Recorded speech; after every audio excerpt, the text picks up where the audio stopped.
আমরা हाथ बार करा সিলেটের উদ্দেশ্যে যাত্রা করেছিলাম।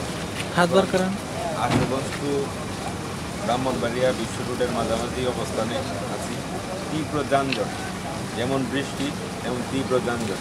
আপনাদেরকে যদি একটু দেখানোর চেষ্টা করি আমরা, একটু দেখুন দেখুন যানজটের অবস্থা দেখেন। প্রচুর গাড়ি, এই পাশে প্রচুর গাড়ি, ওই পাশটা একটু দেখো, ওই পাশে প্রচুর গাড়ি, অভাব নেই। এই হলো আমাদের নতুন বাংলাদেশের অবস্থা। সংস্কার হইতেছে তো একটু সময় লাগবে, তারপরে ঠিক হয়ে যাবে। এই 2-3 বছর সময় লাগতে পারে।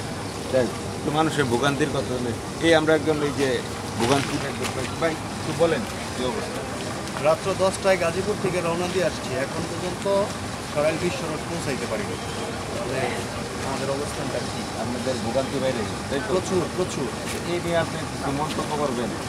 না, আসলে আমি মনে করি যে কর্তৃপক্ষ যেন আমাদের এই ভোগান্তিটা খুব দ্রুতই ইয়ে করে দেয়। আরো কেউ আছে, কেউ কিছু বলবেন? ভাই আপনি কিছু বলবেন এই ভোগান্তি সম্পর্কে? না ভাই, কিছু বলার নাই, হঠাৎ সবাই হতাশ হয়ে গেছে। এই আপনি কিছু বলবেন? আমিও তো হতাশ, এই প্রথমে তো দাম ফেস করতেছি, দেখি কতক্ষণ সময় লাগে কোন পরিস্থিতি পৌঁছতে। দর্শক আপনারা দেখতে পাচ্ছেন সবাই হতাশ।